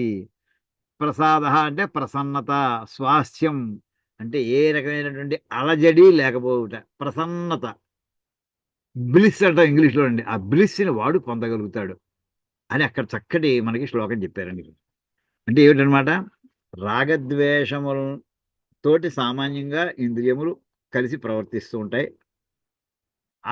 అలా కాకుండా మోక్షం కావాలనుకుని ప్రయత్నం చేద్దాం అనుకున్నటువంటి సాధకుడు వాటిని విడిచిపెట్టి, ఇంకా ఇంద్రియాలకి ఆ రుచి లేకుండా వాటిని మాడి చేసి, అయితే చేయవలసినటువంటి కనీస కర్తవ్యాలు ఏమున్నాయో ఆ పనులను చేసుకుంటూ ఎవడైతే జీవితాన్ని గడుపుకుంటూ ఉంటాడో, మోక్షం మీదే దృష్టి, అత్యవసరమైన చిన్న చిన్న పనులు చేస్తూ ఉంటాడు. అలాంటి వాడు ఆ శాంతిని పొందుతాడయ్యా, ప్రసన్నత్వాన్ని పొందుతాడయ్యా, అలజడి లేని జీవితాన్ని గడుపుతాడయ్యా వాడు అని అక్కడ ఆ రకంగా చెప్పవచ్చారండి. దీనికి భాష్యం సజెషన్ కదా. దీని తర్వాత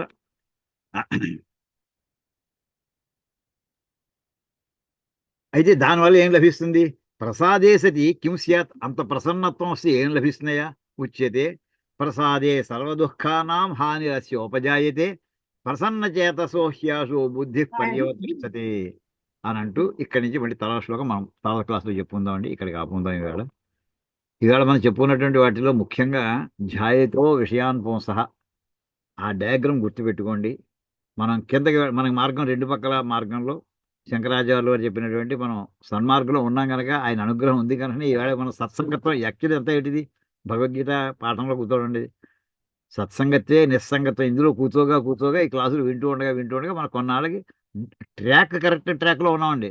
స్లో వచ్చు, ఓ రోజు ముందర వెనక వచ్చు తప్ప ట్రాక్ దాటిపోదు, మనం వెనక్కి పడిపోం. అప్పుడే ఆల్రెడీ అప్పుడు జర్నీ స్టార్ట్ చేసేసాం మనం. పరమేశ్వర యొక్క అనుగ్రహంతో మన ఆ ప్రసాదత్వం మనం పొందాలని కోరుకుంటూ ఇవాళ మిగతా విషయాలని తర్వాత క్లాసులు చెప్పుకుందామండి. ఓం కాయేన వాచా మనసేంద్రియా బుద్ధ్యాత్మనా వా ప్రకృతి స్వభావాత్ కరోమి యద్యత్ సకలం పరస్మై నారాయణాయేతి సమర్పయామి. హరి ఓం తత్సత్. బ్రహ్మార్పణమస్తు. శ్రీ సీతారామస్తు. ఓం తత్సత్. డయాగ్రామ్ అద్భుతంగా ఉంది. సెల్ఫ్ అనలిటిక్స్ చేసుకోవడానికి చాలా అద్భుతంగా ఉంది. అవునండి గురుగారు. ఇప్పుడు ఈ డౌన్ ఫాల్ కి ఒక పద్యం జ్ఞాపకం వచ్చింది. జస్ట్ ఒక నిమిషం చెప్తాను. చెప్పండి. ఆకాశం నుండి అది అది గుర్తొచ్చింది. ఆకాశమును నుండి అది మాత్రమే పద్యం. ఆకాశంబున నుండి ఆ. శంకురిచరం బంధుండి సీతా హస్తోకాంబోది అక్కడ చెప్తూ చెప్పు. కరెక్ట్. పవనాంధోలోకముంజేరి గంగాకూలంకష పెక్కుభంగులు వివేక భ్రష్ట సంపాదములు. అదండి అలాగే అద్భుతం అది. బాగుందండి, సంతోషం అండి. నమస్కారం గురుగారు. చాలా నమస్కారం గురుగారు. అద్భుతంగా ఉందండి. అమ్మా ధన్యవాదాలు గురుగారు. ధన్యవాదాలు. ధన్యవాదాలు గురువు గారు. ధన్యవాదాలు అందరికీ కూడా. గురుగారు ధన్యవాదాలండి. గురువుగారు నేను గురుగారు, డయాగ్రామ్ గురుగారు పంపించానండి, మీరు అన్నట్టుగా చూసారండి. ధన్యవాదాలు. అందరికి నమస్కారం అండి. గురువుగారు నేను గురుగారు మాకు మేము ఓవర్లాప్ అవుతుంది వాక్యం ఎవరో మాట్లాడుతున్నా గురువుగారు నేను సునీల్ చెప్పు నాన్న. మీకు లాస్ట్ టైం మీరు అడిగిన దానికి డయాగ్రామ్ పంపించాను, టైం దొరికిందండి చూడడానికి. అది నేను చూడలేదయ్యా మళ్ళీ. అంటే యాక్చువల్లీ నేను ఫుల్ రష్ లో నడుస్తుంది, అలాగే. పడుతున్నాను. ఇంకా చాలా పనులలో ఇరుక్కున్నాను. అంటే కావాలి పెట్టుకునే అనుకో, చూస్తాను ఎప్పుడు. అలాగే. మళ్ళీ అలాగే. ఇంకొకసారి పంపించి మళ్ళీ అవన్నీ కొన్ని వందలు అలాగే. వెళ్ళిపోయి ఉంటుంది. ఇంకొకసారి అలాగే. Thank you. సత్యనారాయణ వచ్చావా? ఉన్నావా? మొదటి నుంచి ఉన్నా? చాలా బాగుంది, చాలా బాగుంది. మన కంపారిజన్ రెండు కరెక్ట్ గా సరిపోయాయి, పదాలతో సహా. చాలా కూడా చెప్తావా? ఏంటంటే ఒక పూర్వజన్మ సుకృతమే గురువు గారు. ఏమండి మీ సాంగత్యం కూడా ఒక పూర్వజన్మ సుకృతమే. ఇటువంటి క్లాసులో కూర్చోవడం కూడా పూర్వజన్మ సుకృతం ఉంటే కానీ ఇది సాధ్యం కాదు. పరమేశ్వర అనుగ్రహం అండి. అన్నిటినీ చూసేవాడు ఆయన. ఎవరిని ఎక్కడ కూర్చోబెట్టారో ఆయన అక్కడ తీసుకొస్తాడు ఆయన. ఎంత ఒక అడుగు వేస్తే ఒక అడుగు మనం వేస్తే 10 అడుగులు ముందర తీసుకెడతాడండి ఆయన. అది నా విశ్వాసం అండి. అయ్యా అవధాన్ గారు నమస్కారం. అది చాలా నిజం అండి. ఇప్పుడు 55వ సర్గ మీరు టచ్ చేశారు సుందరకాండ. 55 అది మళ్ళీ 13వ సర్గను గుర్తు చేస్తుందండి. ఆయన మానసికంగా డౌన్ అయిపోయి మళ్ళీ అవును వారు అన్నట్టు సత్సంగత్వం వల్ల ఇలాంటివన్నీ బయటకు వస్తూ ఉంటాయి. అన్ని స్పృశించుకుని ఎందుకంటే ఆయన హనుమంతుడే అన్నాడు, మనం ఎంత జ్ఞాపకం చేసుకోవచ్చు. ఆ వాక్యం చదువుకుంటాం కదా. అవును, అందుకోసం స్ఫురణకు వస్తాయని జ్ఞాపకం స్ఫురణకు వస్తాయి, స్మృతిలోకి వస్తాయి. అది అందుకోసం. చెప్పు సత్యనారాయణ. మనకి 59వ శ్లోకంలో ఇంద్రియాన్ ప్రమాదీని హరంతి ప్రసభం మనహ అంటాడు. అసలు అన్నిటికీ మన వ్యాసుల వారు చక్కగా సింథసిస్ చేసేసి ఆయన మన ఏవో మనుష్యానం కారణం బంధమోక్షం అనేసారు ఆయన. అయితే ఈ మనసుకే రాగద్వేషాలు, ఈ మనసుకే మళ్ళీ జ్ఞానం. చాలా ఆశ్చర్యమైన విషయం ఏంటంటే మనస్సు వల్లనే నువ్వు ముక్తి పొందుతావు, మనసు వల్లనే నువ్వు చెడిపోతున్నావు. అయితే ఇక్కడ ఎలా జరుగుతోంది అంటే దానికి మంచి ఉదాహరణ చెప్పారండి. ఏంటంటే బయట మనకు సూర్యుడు, ఆ సూర్యుడి వల్ల మేఘం ఏర్పడుతోంది. ఆ మేఘం వెళ్ళి మళ్ళీ సూర్యుని కప్పేస్తోంది. ఈ మనసుకి దాని యొక్క వ్యక్తి దాని అంతటా దానికి స్థిరత్వం లేదు. యాక్చువల్లీ దాని యొక్క దాన్ని ఏమంటామంటే దాని ప్రజ్ఞ లేదు. ఆ ఆత్మ యొక్క చైతన్యం పడితే కానీ మనసు పనిచేయదు, కానీ మనసు దానికి కప్పేస్తోంది. ఇంకోటి ఏంటంటే మరి మనసే ఎలాగ నిన్ను ఉద్ధరిస్తోంది రా అని అంటే దానికో ఉదాహరణ చెప్పాడు ఆయన. ఏంటంటే వాయువు ఒక మేఘాన్ని లాక్కొస్తోందిట, అది అడ్డు పెడుతోంది, మళ్ళీ అదే వాయువు ఆ మేఘాన్ని తీసేస్తోందిట. మనసే మన ఏవ మనుష్యానం కారణం బంధమోక్షం అన్న దానికి చక్కటి ఉదాహరణలు.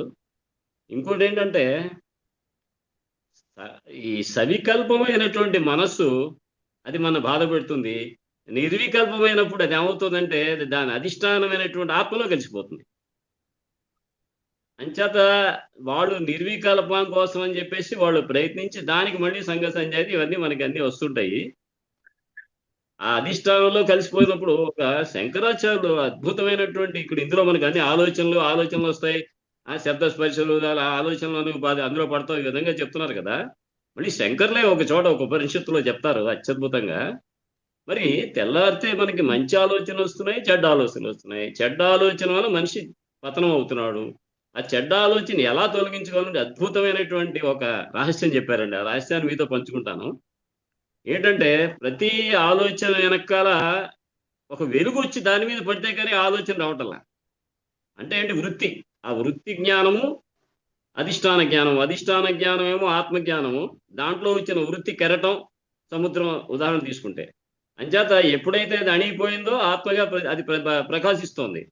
అంచేత ఏమనుకోమన్నాడంటే ఏ ఆలోచన వచ్చినా సరే ప్రతి ఆలోచనలో భగవంతుని చూడమన్నాడండి. ప్రతి ఆలోచనలు. ఇది ఎక్కడ పూజా పునస్కారం, యజ్ఞయాగాలు, పారాయణలు ఏం అక్కర్లేదుట. ఆలోచనలో భగవంతుని చూడమన్నాడు. మరి ఆలోచనలు గడ్డు వస్తున్నాయి కదా అంటే ఆ ఆలోచనని ప్రకాశింపజేస్తున్నది ఏమిటి? నేననే స్ఫురణ, నేననేటువంటి ఆత్మజ్ఞానం. అది వెనక్కెళ్ళు, అప్పుడు ప్రత్యేగాత్మ సైడ్ వెళ్ళిపోతావు నువ్వు అన్నాడు. ప్రతి ఆలోచనలో భగవంతుని చూడమన్నాడు. బాగుంది, సంతోషం. అయ్యా గురువుగారు ఇంకో క్లాస్ ఉందండి ఇప్పుడు మనకి. అయ్యో మర్చిపోయినా మరి. సరే అయితే అందరికీ సెలవు తీసుకుంటాను. ధన్యవాదాలండి. కలుద్దాం.